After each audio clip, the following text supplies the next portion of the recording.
আপনাদের সামনে যে বিষয়টা আলোকপাত করতেছিলাম, বিষয়টা ছিল মুরতাদ কাকে বলে।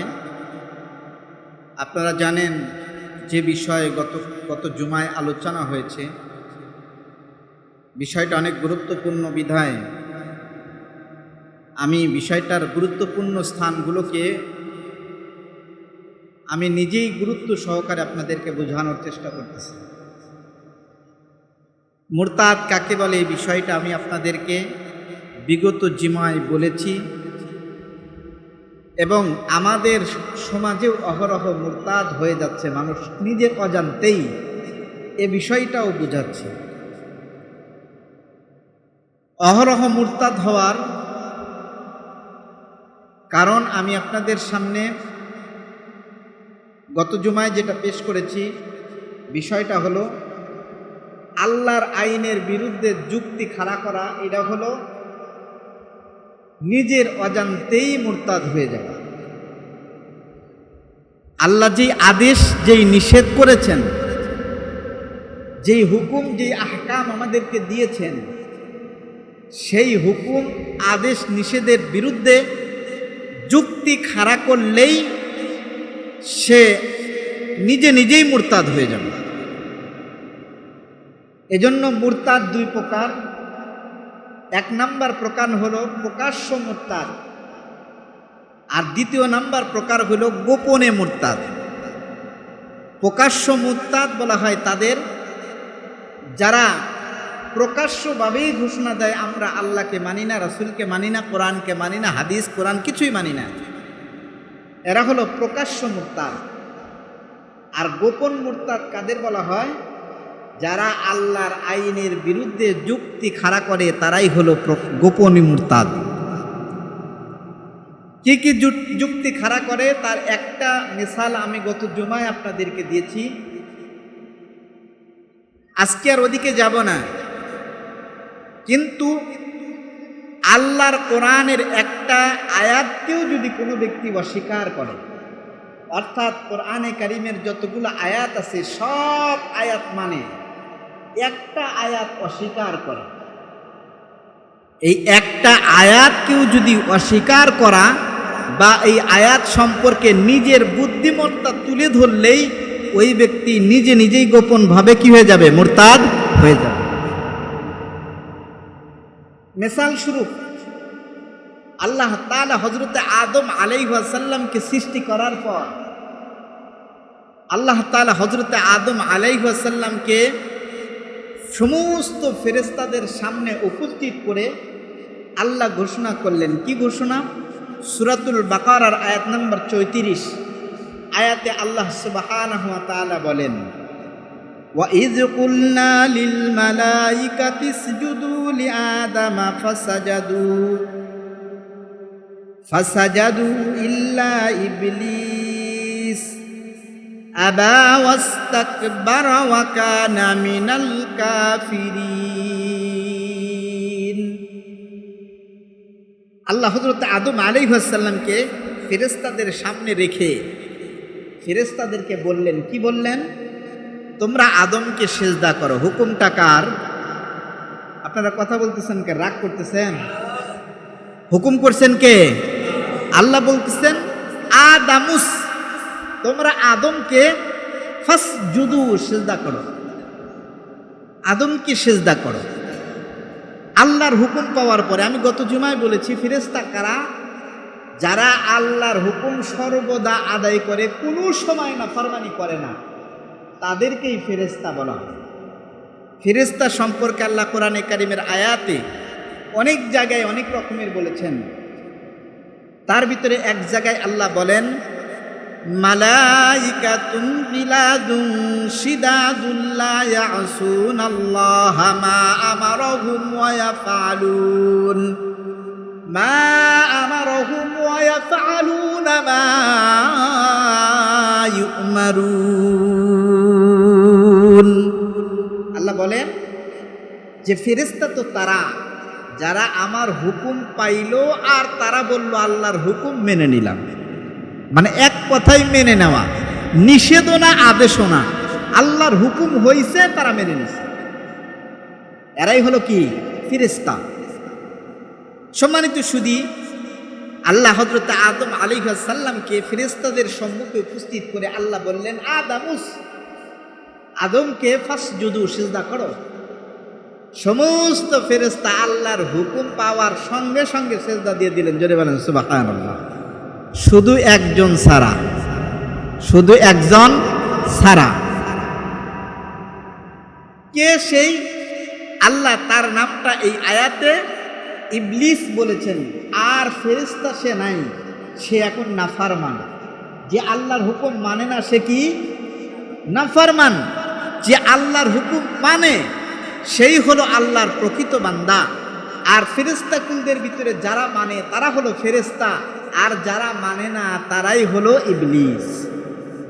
সব ফেরেশতা সিজদা দিল একজন ছাড়া। আল্লাহ তাকে কোরআনে কারিমের মধ্যে বললেন, ইল্লা ইবলিস আবা ওয়াস্তাকবার। ইবলিস ছাড়া সবাই সিজদা করল। সে অস্বীকার করল এবং অহংকার করল। তার অস্বীকারের ধরনটা কি ছিল? সে কি বলেছে, আল্লাহ আপনি সিজদা দিতে বলছেন, আমি সিজদা দেব না? সে এটা বলে নাই। সে কিন্তু এটাও বলে নাই যে আপনি সিজদা দিতে বলছেন আদমকে, আমি সিজদা দেব না, এটাও বলে নাই। আল্লাহ এটাও বলে নাই। ইবলিস সিজদা করে নাই, সে নিজের একথাও বলে নাই যে আল্লাহ তোমার এই হুকুম আমি মানব না, একথাও বলেন নাই। ইবলিস এটাও বলে নাই যে আল্লাহ এটা ছাড়া অন্য সব মানব, এটাও বলে নাই। ইবলিস এখানে একটা যুক্তি খাড়া করছে। আল্লাহ কোরআনে কারিমের আরেকটা আয়াতে বলেন, সূরাতুল আরাফ আয়াত নাম্বার 12, আল্লাহ বলেন, ক্বালা মা মানাআকা আল্লা তাসজুদ। আল্লাহ নিজেই ইবলিসকে বলতেছেন, কে তোমাকে নিষেধ করেছে আমার হুকুম সিজদা দেওয়ার থেকে? কথা ভালো করে বুঝলেন। আল্লাহ বলতেছেন, কে তোমাকে নিষেধ করেছে আমার হুকুম আদমকে সিজদা দেওয়ার থেকে? ক্বালা মা মানাআকা, তোমাকে কে নিষেধ করেছে? ইজ আমারতু, আমার হুকুম ছিল আদমকে সিজদা দেওয়া। এটা তোমাকে কে নিষেধ করেছে? আপনারা জানেন কিয়ামতের ময়দানে একটা দল হবে, যেই দলেরা জাহান্নামে যাওয়ার পরে তাদেরকে ফেরেশতারা আবার জিজ্ঞাসা করবে, তোমরা জাহান্নামে আসছো কেন? তোমরা জাহান্নামে আসছো না কেন? তোমাদেরকে জাহান্নামে কে নিয়ে আসলো? কি কারণে আসলাম? তখন তারা উত্তর দিবে যে আমরা জাহান্নামে আসার একটা কারণ হলো আমরা আল্লাহর হুকুম আদায় করি। আল্লাহর হুকুম কি কি? আমরা রোজা রাখি নাই, আমরা নামাজ পড়ি নাই। আল্লাহর হুকুম ছিল সম্পদ থাকলে যাকাত দিতে হবে, যাকাত দেই নাই। আল্লাহর হুকুম ছিল সম্পদ হলে হজ করতে হবে, হজ করি নাই। এই হুকুমগুলো আদায় না করার কারণে আজকে আমরা জাহান্নামে। সম্মানিত সুধী, এবার আল্লাহ তাআলা ফিরে ওই ইবলিস সম্পর্কে বলতেছেন, ইবলিসকে জিজ্ঞাসা করতেছেন, ক্বালা মা মানাআকা আল্লা তাসজুদ ইজ আমারতু, তোমাকে কে সিজদা থেকে নিবারণ করলো, বারণ করে দিল আমার হুকুম যেটা ছিল? তখন সে কিন্তু নিষেধ করে নাই। এইখানে এই আয়াতে আল্লাহ প্রমাণ করে তাম পৃথিবীর মানুষকে বলে দিয়েছেন যে এইখানে সে এটা বলে নাই যে লা তাসজুদ, আমি সিজদা করব না, বা এটার কারণে করব না, ওটার কারণে করব না, কোনো নিষেধ নাই। সে তখন বলতেছে কি, আনা খায়রুম মিন, তার চেয়ে আমি ভালো, তার চেয়ে আমি ভালো। এটা হলো তার যুক্তি। সে কিন্তু নিষেধ করে নাই। সে কি বলছে? তার চেয়ে আমি ভালো। এটা কি? অহংকার। এটা হলো কি? অহংকার। একজন ব্যক্তি জাহান্নামে যাওয়ার জন্য অহংকারই যথেষ্ট। একজন ব্যক্তির তাম জিন্দেগির আমল নষ্ট হওয়ার জন্য অহংকারই যথেষ্ট। আচ্ছা বলেন তো, এই অহংকার আমাদের আছে না নাই? সমাজের প্রত্যেকটা গিরাই গিরাই অহংকার, প্রত্যেকটা ব্যক্তির শরীরের মধ্যে অহংকার দেয়া ভরপুর। আপনারা যারা বলেন যে আমরা তরিকত করি, হকিকত করি, মারিফত করি, আপনারা যারা এই সমস্ত কথা বলেন, মারিফের ভাষায়, মারিফতের ভাষায়ও অহংকার করা সম্পূর্ণ নিষেধ। যারা অহংকার করবে শয়তানের সঙ্গে কিয়ামতের দিন তারাও শয়তানের দলভুক্ত হয়ে জাহান্নামে চলে যাবে। এই আয়াতের মধ্যে এই অংশে শয়তান অহংকার করে বলতেছে, আনা খায়রুম মিন, আমি তার চেয়ে ভালো। তার এতটুকু কথা। আবার যুক্তি খাড়া করছে। কি যুক্তি? বলে কেমন ভালো? বলে আল্লাহ আপনি তাকে বানাইছেন, খলাকতানি মিন নারিন ওয়া খলাকতাহু মিন তিন, আপনি আমাকে বানাইছেন আগুন দিয়া, আমাকে বানাইছেন আগুন দিয়া, আর তাকে বানাইছেন মিন তিন, মাটি দিয়া। তাহলে আগুনের চাইতে মাটি ভালো না, আগুনের চাইতে মাটি খারাপ, মাটির চাইতে আগুন ভালো, এজন্যে আমি আল্লাহ তাকে সেজদা করি নাই। কথা বুঝছেন? কত সুন্দর যুক্তি। যে ভালো যে মন্দ তাকে কখনো সেজদা করবে না। আল্লাহ তাআলার চাইতে শক্তিবান দুনিয়াতে আর কেউ নাই। আছে?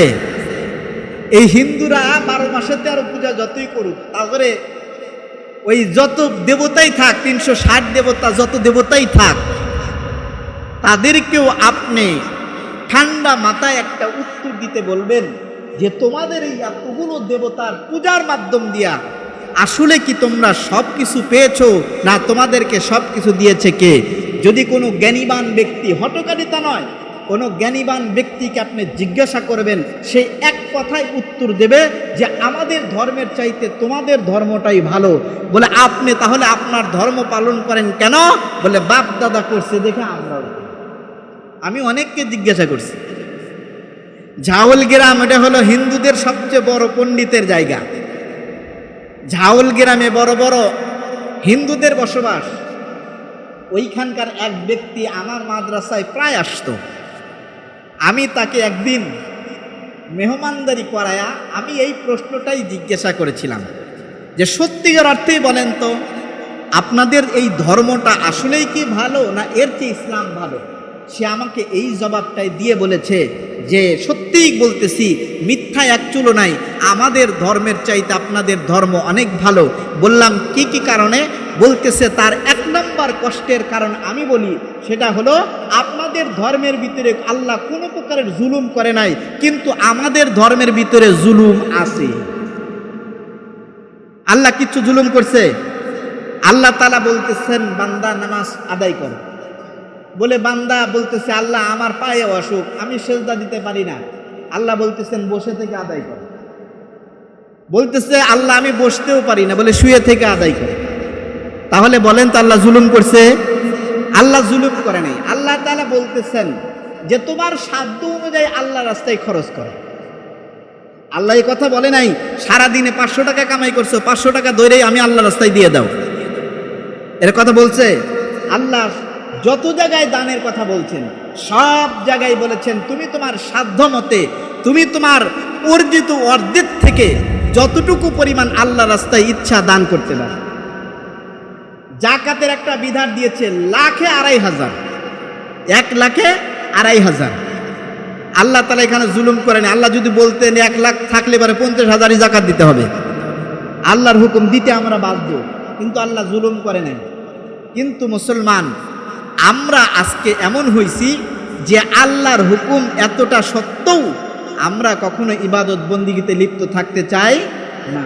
মনে রাখেন, হিসাব আমার হাত, আমার পাও, আমার চক্ষু, আমার কপাল কিয়ামতের ময়দানে সব আমার বিরুদ্ধে কথা বলবে। আমি কি দেখেছি, আমি কি করেছি, আমি কোন দিকে চলেছি, সব হিসাব হাত হাতের উত্তর দিবে, পা পায়ের উত্তর দিবে, চোখ চোখের উত্তর দিবে, মুখ মুখে উত্তর দিবে। সেই দিন আমার কেউ আপন হবে না। আমাকে অবশ্যই আল্লাহর দরবারে সব কিছুর হিসাব পুঙ্খানুপুঙ্খানুভাবে দিতে হবে। ইবলিস বলতেছে ক্বালা আনা খায়রুম মিন,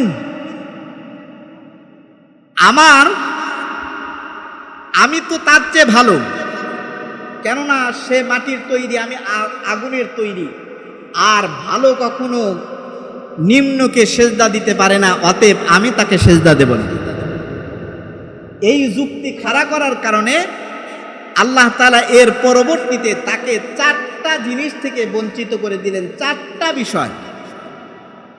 এই কথা বলার আগ পর্যন্ত ইবলিস ৮০,০০০ বছর আল্লাহর ইবাদত করেছে। আল্লাহ বললেন এই কথা, এই যুক্তি, এই বিষয়টাকে তর্ক করার কারণে, আল্লাহর হুকুমকে যুক্তির মাধ্যমে খণ্ডন করার কারণে তোমার ৮০,০০০ বছরের ইবাদত সব বাদ। ঠিক তেমনি ভাবে যারা অহংকার করবেন, মনে করেন ফজর থেকে নিয়ে শুরু করে আপনি এশার নামাজ পর্যন্ত একটা গুনাহ করেন নাই, সারাদিন আপনি যথাসাধ্য আল্লাহ রাস্তায় দান সদকা করছেন, নামাজ পড়ছেন, ইবাদত বন্দি করছেন, দিনের বেলা রোজা ছিলেন, ৫ ওয়াক্ত নামাজ পড়ছেন, এশার নামাজ থেকে নিয়ে শুরু করে আবার ফজর পর্যন্ত আপনি সারা রাত নফল ইবাদত করছেন। আপনার এই সারা দিন সারা রাতের ইবাদত বন্দেগী একত্রিত করার পর আপনি যদি যার্রা পরিমাণ অহংকারও কারোর সাথে দেখান, আপনার সারা রাত সারা দিনের সব ইবাদত হয়ে যাবে এই অহংকার করার কারণে। শয়তান যখন অহংকার করে বলছে আনা খয়রুম মিন, আমি তার চেয়ে ভালো, আল্লাহ তাআলা বলতেছেন তোমার ৮০ বছরের ইবাদত, ৮০,০০০ বছরের ইবাদত সব বাদ। আল্লাহ তাআলা বলতেছেন উখরুজ, তাকে বের করে দাও। কোথা থেকে? বলে এটার আগ পর্যন্ত, এই কথা বলার আগ পর্যন্ত সে ছিল জান্নাতে, আল্লাহ তাকে জান্নাত থেকে বের করে দিল। শাস্তি হলো কয়টা? 2টা। 3 নাম্বার, আল্লাহ তাকে অভিশাপ দিলেন যে তুমি একটা অভিশপ্ত শয়তান, তুমি কিয়ামত পর্যন্ত তওবা করার কোনো সুরাত বা রকসুদ পাবে না। আপনারা জানেন এই শয়তানের অন্তরের ভিতরে এই অহংকার কিয়ামত পর্যন্ত থাকবে। সে কিয়ামত পর্যন্ত অহংকারের এই তওবা করতে পারবে না, তার জন্য তওবার দরজা বন্ধ। সম্মানিত সুধী, এখান থেকে আমাদেরকে শিক্ষা নিতে হবে, যারা শয়তানের মতোই আল্লাহর হুকুমের প্রতি যুক্তি খাড়া করবে বা শয়তানের মতোই যারা অহংকার করবে, তারাও ওই শয়তানের মতোই 3টা আমল বিনষ্ট হয়ে যাবে। সম্মানিত সুধী, এজন্যে আমাদেরকেও অহংকার মুক্ত থাকতে হবে। আমাদেরকেও আল্লাহর হুকুমের বিরুদ্ধে কোনো প্রকারের যুক্তি খাড়া করা যাবে না। আল্লাহ হুকুম দিছে, ওটা মেনে নিতে হবে। ওটা আমার মনের বিরুদ্ধে গেলেও আমাকে মানতেই হবে। তাহলে মুরতাদ কয় প্রকার বলছি? 2 প্রকার। 1 নাম্বার হলো প্রকাশ্য মুরতাদ, 2 নাম্বার হলো গোপন মুরতাদ। ঠিক তেমনি ভাবে আল্লাহর আইনের বিরুদ্ধে যারা যুক্তি খাড়া করে, অথচ বলে আমি মুসলমান, অথচ বলে আমি রোজা রাখি, অথচ বলে আমি নামাজ পড়ি, অথচ বলে আমি দান সদকা করি, অথচ বলে আমি হজ করি, যাকাত দেই, কিন্তু আল্লাহর আইনের বা আল্লাহর নাজিলকৃত একটা আয়াতের বিরুদ্ধে সে যুক্তি খাড়া করে, তাহলে তার সব মাটি শয়তানের মতন যুক্তি খাড়া করার কারণে সে গোপনভাবেই মুরতাদ হয়ে যায়, কাফের হয়ে যায়। আসুন সেই আয়াত সূরাতুল মায়েদার 33 নম্বর আয়াত, যেই বিষয়ে আপনাদেরকে বিগত জুমায় শোনাইতেছিলাম, সেই আয়াতের ভিতরে যেই হুকুম আল্লাহ করেছেন, এই হুকুমের আসল কাহিনী কি, শানে নুজুল কি, এই বিষয়ে আপনাদেরকে বলতেছিলাম। জানি না আপনাদেরকে কতটুকু মনে আছে, কিন্তু মদিনাতে একদল লোক আসছে বাহরাইন থেকে। তারা মদিনাতে আসার পর আল্লাহ রাসূলের কাছে একটা অসুস্থতার কথা বলল, পেটের পীড়ার কথা বলল। আল্লাহ রাসূল তাদেরকে একটা রাখালের কাছে পাঠালো এবং বলল, প্রত্যেক দিন তোমরা সেই রাখালের কাছ থেকে উটের দুধগুলো দহন করে নিবা, আর হলো মাঝে ওই উটের দুধের সঙ্গে কিছু পেশাব পান করবা। এটা নিয়মিত পান করলে তোমাদের পেটের পীড়া ভালো হয়ে যাবে। তারা যখন সেখানে গেল, কিছুদিন থাকার পরে তাদের পেটের পীড়াটা স্থায়ীভাবে ভালো হয়ে গেল, অস্থায়ীভাবে না। কিছু অসুখ আছে, ওষুধ খাইবেন সেরে যাবে, আবার কয়েকদিন বাদে আবার হবে, আছে না নাই? কিন্তু এই অসুখটা তাদেরকে স্থায়ীভাবে ভালো করে দেওয়া হলো। স্থায়ীভাবে ভালো হওয়ার পরে তারা কিছু অপকর্ম দুষ্কৃতি কাজ করল। তার ভিতরে 1 নাম্বার দুষ্কৃতি কাজ হলো, তারা প্রকাশ্যভাবে মুরতাদ হয়ে গেল। তারা ঘোষণা দিল যে ইসলাম মেনেছিলাম এখন আর ইসলাম মানি না, আমরা ইসলামকে বাদ দিয়ে দিলাম, মাইনাস করে দিলাম। 1 নাম্বার অপরাধ করল। দুই নাম্বার অপরাধ, তারা দল বেঁধে যেই রাখালের কাছে তারা গিয়েছিল সেই রাখালকে ধরল এবং নির্যাতন করল, রাখালকে মারধর দিল। মারধর দেওয়ার পরে তার হাত এবং পা, দুইটা হাত দুইটা পাই তার কেটে দিল এবং তারপরে কি করলো, খেজুরের কাঁটা দিয়া খোসাইয়া খোসাইয়া তার চক্ষু অন্ধ করে দিল। তারা অপরাধ করলো চারটা। কয়টা অপরাধ? এক নাম্বার, তারা প্রকাশ্যভাবে মুরতাদ হয়ে গেল। দুই নাম্বার, তারা ওই রাখালকে নির্যাতন করলো। তিন নাম্বার, তারা রাখালের হাত পা কেটে দিল এবং চক্ষু উপড়ায় ফেলে দিল, খোঁচে খোঁচে চক্ষু তুলে ফেললো। আর চার নাম্বার অপরাধ করলো হলো তারা ওই রাখালের কাছে থাকা সকল উট নিয়ে বাহরাইনের দিকে রওনা দিল। আমরা সারাটা জীবন শুনি খালি সন্ত্রাস সন্ত্রাস, কিন্তু সন্ত্রাস কাকে বলে তাই জানি না। সন্ত্রাসের দিক হলো চারটা। চারটা গুণ যেই দলের মধ্যে পাওয়া যাবে, এই চারটা বদগুণ, এটা গুণ বলা যাবে না, বদগুণ যেই দলের ভিতরে পাওয়া যাবে ওই দল হলো সন্ত্রাস। চারটার মধ্যে প্রথমটা হলো সন্ত্রাসী করতে গেলে দল বেঁধে করতে হয়। দুই নাম্বার, সন্ত্রাসরা আক্রমণ করে নিরহের উপরে, যেরকম মদিনাতে যেই রাখালের উপরে বাহরাইনের লোকেরা আক্রমণ করেছিল, ওই রাখাল কি তাদের উপরে কোনো আক্রমণ করেছে? না, রাখাল নিরহ ছিল। দল বেঁধে নিরহের উপরে আক্রমণ করে, হাত পা কেটে দিয়েছিল অস্ত্র নিয়া। কি নিয়া? অস্ত্র নিয়া। হাত পা কেটে দিয়েছিল অস্ত্র নিয়া। ঠিক তেমনিভাবে সন্ত্রাসের তৃতীয় নাম্বার হলো, প্রথম নাম্বার দল বেঁধে সন্ত্রাসী করা, দুই নাম্বার নিরহের উপরে আক্রমণ করা, চার নাম্বার অস্ত্র নিয়ে আক্রমণ করা, পাঁচ নাম্বার লুণ্ঠন করা, যা সম্পদ পায় তা নিয়ে যা। আসুন এখন আমাদের বর্তমান প্রেক্ষাপটে আপনারা জানেন ইসরাইল, সেই তেল আবির যাকে বলা হয় ইসরাইল, এই ইসরাইল ফিলিস্তিনিদের উপরে সর্বদাই প্রত্যেকটা দিন রকেট বোমা বিমান হামলা করে করে ফিলিস্তিনির মুসলমানদের উপরে অত্যাচার অনাচার, নিরীহ মানুষদেরকে হত্যা করতেছে। আর ব্রিফিংয়ে গিয়েই তারা বলে যে আমরা সন্ত্রাস দমন করতেছি। আসলে মূলত হলো বর্তমান সময় নিজেরাই সন্ত্রাস হয়ে সন্ত্রাস দমনের নামে নিরীহ লোকের উপরে আক্রমণ করে বসে। আসলে তারাই হলো মূলত সন্ত্রাস। জোরে বলেন কথা ঠিক কিনা? আচ্ছা বলেন তো, ইসরায়েলের ভিতরে যারা আক্রমণ করে তারা কি একজন করে না দল বেঁধে করে? নিরীহ ফিলিস্তিনির উপরে আক্রমণ করে।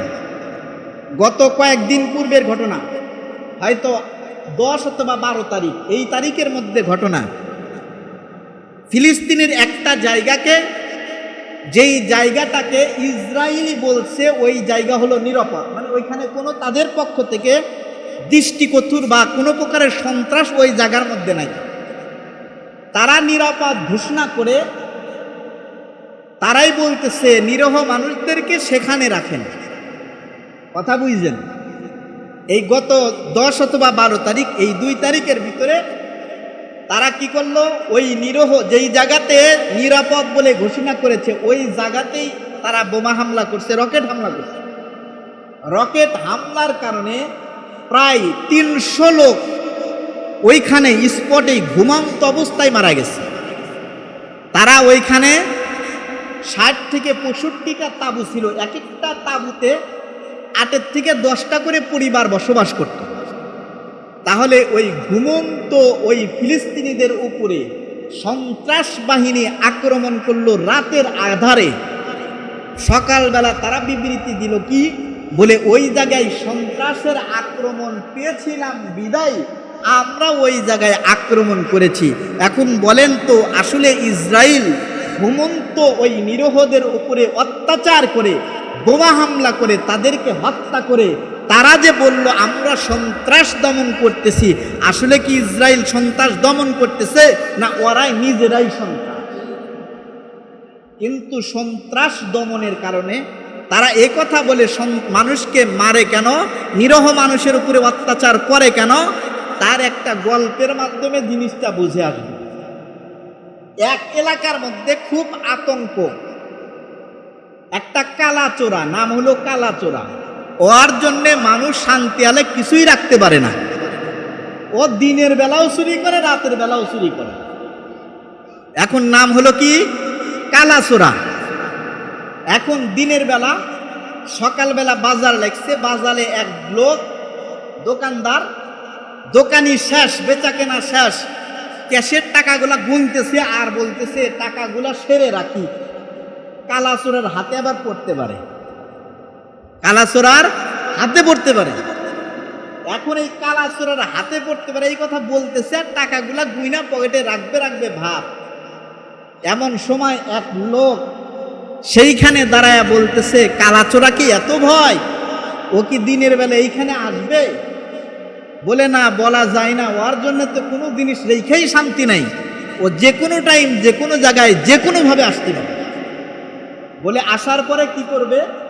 তখন ওই লোকটা বলতেছে, ভাই ঠিক আছে, টাকাগুলো সেরে রাখো, নাইলে কালাচোরা আসবে আর তোমার হাত থেকে এরকম চাবি দিয়া টাকাগুলা নেবে। মানে ও নিচ্ছে, মানে এই লোকটা নিচ্ছে, আসলে অতি হলো কালাচোরা। অতি হলো কি, কালাচোরা। বলতেছে থাবড়ি দিয়া নিবে আর ও নিজে দৌড়াইয়া বলতেছে এইভাবে দৌড়াবে। এখন দোকানদার তো বুঝছে যে এটাই হলো কালাচোরা, এটাই হলো কি, কালাচোরা। দোকানদার তখন বলতেছে কালাচোরা, কালাচোরা, কালাচোরা। তখন বাজারে সব মালা যখন গেরা দিছে, তখন ওই চোরাও তার কাছ থেকে আওয়াজ দিয়ে বলতেছে কালাচোরা, কালাচোরা, কালাচোরা। এখন চোরও বলে কালাচোরা, জনগণও বলে কালাচোরা, সবাই বলে কালাচোরা। আসলে কালাচোরা কে তাই আর খুঁজে পাওয়া যায় না। কারণ এর কারণ বর্তমান সময়ের সাথে মিলায় দেখেন, আমরা জনগণও বলি সন্ত্রাস, সরকারও বলে সন্ত্রাস, আন্তর্জাতিক মহলে বলে সন্ত্রাস, কিন্তু সন্ত্রাস কারা আজ পর্যন্ত খুঁজে বের করতে পারে নাই। বরঞ্চ নিরহ মানুষদের উপরে অত্যাচার করে আর বলে আমরা সন্ত্রাস দমন করলাম। মূলত তারা নিজেরাই সন্ত্রাস হয়ে তারা ওই কালাচোরার মতন নিজেই আওয়াজ দিয়ে বলতেছে কালাচোরা, কালাচোরা। তার মানে কালাচোরা ঢাকার জন্য নিজের গলা দিয়ে আওয়াজ বার করতেছে সন্ত্রাস। ঠিক তেমনি ভাবে বর্তমান সময়ে সরকারের পক্ষ থেকে যদি বলে সন্ত্রাস, আন্তর্জাতিক মহল থেকে যদি বলে সন্ত্রাস, আপনি বুঝবেন আসলে তারা নিজেরাই সন্ত্রাস হয়ে তারা এখন গলাবাজি করে বলতেছে সন্ত্রাস, সন্ত্রাস, যাতে তাদের উপরে কোনো প্রকারের দোষ না আসে। এজন্য সম্মানিত সুধী, আপনাদেরকে তীক্ষ্ণ বুদ্ধিতে বুঝতে হবে আসলে সন্ত্রাস কারা। সন্ত্রাস হলো চার জিনিসের বিশিষ্ট। 1 নম্বর হলো দল বেঁধে আক্রমণ, 2 নম্বর হলো অস্ত্র নিয়ে আক্রমণ, 3 নম্বর হলো নির্যাতন, 4 নম্বর হলো যা সম্পদ আছে সব নিয়ে ভেঙে যাওয়া। এই 4টা সমন্বয় হলো সন্ত্রাস। আপনি লক্ষ্য করে দেখবেন ইসরায়েল বাহিনী আজ দল বেঁধে তারা নিরহ ফিলিস্তিনিদের উপরে আক্রমণ করতেছে। এর কারণে কি করতেছে? তাদেরকে হত্যা করতেছে, অস্ত্র দিয়ে হত্যা করতেছে, তাদের সম্পদগুলো, তাদের জায়গাগুলো বেদখল দিয়ে দিয়ে আজকে ফিলিস্তিনিদের নিজের বাসভবন থেকে বিতাড়িত করতে চাইতেছে। আসল কথা হলো এই 4টা দোষই ইসরায়েলের ভিতরে থাকার কারণে তাম পৃথিবীর মানুষ যা বলুক আর না বলুক, আজকে আমি কথা বলতে চাই, এই 4 জিনিস যাদের ভিতরে আছে তারা যেমন সন্ত্রাস, ঠিক তেমনি ভাবে ইসরায়েল একটা সন্ত্রাস। সন্ত্রাস জোরে বলেন কথা ঠিক কিনা? এটাতে কোনো ভুল নাই। এই বাহরাইন থেকে আসা দলটাও আল্লাহ নবীর কাছে সুযোগ সুবিধা নিয়া ওই রাখালের কাছে গিয়া প্রত্যেক দিন তার কাছ থেকে সুযোগ সুবিধা নিয়া অবশেষে যখন তাদের পেটের পীড়া ভালো হয়ে গেছে, আপনি লক্ষ্য করে দেখবেন যেই ইসরায়েলকে কেউ জায়গা দিতে চায় নাই, ফিলিস্তিনিরা তাদেরকে জায়গা দিয়েছিল। তার মানে ফিলিস্তিনিরা জায়গা দিয়ে বড় অপরাধ করেছে, এজন্য আজকে ফিলিস্তিনিদের উৎখাত করতে চায়। তার মানে ওই রাখাল তাদেরকে প্রত্যেকটা দিন ওই উটের দুধ পান করায়া বড় অপরাধ করেছে, এজন্য রাখা কেটে মাসুল দিতে হয়েছে। ফিলিস্তিনিরাও ইসরায়েলকে জায়গা দেওয়ার কারণে তাদের জীবন দিয়ে মাসুল দিতে হচ্ছে। আবার একটা জিনিস লক্ষ্য করে দেখবেন যে ওই রাখালের উপরে অত্যাচার চলেছে, ঠিক তেমনিভাবে ইসরায়েল বাহিনী বোমার মাধ্যম দিয়া, অস্ত্রের মাধ্যম দিয়া ফিলিস্তিনিদের উপরে নির্বিচারে হত্যা করতেছে। এর মাধ্যম দিয়া বোঝায় যে যারাই যত জুলুমবাজকে ঠাঁই দেবে তারাদের উপরে ওই জুলুমবাজ তত তেরে বসবে। ঠিক তেমনি ভাবে আজ থেকে 17 বছর 16 বছর শেখ হাসিনা এই দেশে এত জুলুমবাজ করার একমাত্র কাহিল পেয়েছে যে আমরা শেখ হাসিনাকে সহ্য করেছি, এর কারণে সে জুলুম বেশি করেছে। আর যেদিন থেকে সহ্য করা বন্ধ হয়ে গেছে সেদিন থেকে সেও ভাগালপুর হয়ে গেছে। ঠিক তেমনি ভাবে আপনি যখন দেখবেন কোনো জায়গায় এই 4টা বিষয় নিয়ে জুলুম হচ্ছে, আপনি যদি প্রতিবাদ করেন তাহলে দেখবেন সেই জুলুম আর থাকবে না। অতএব আমার আপনার দায়িত্ব, যদিও না পারি কিন্তু ফিলিস্তিনিদের পক্ষ নিয়ে একথা বলা দরকার, ইসরাইল নিফাকজাত আর ফিলিস্তিন জিন্দাবাদ। জোরে বলেন আল্লাহু আকবার।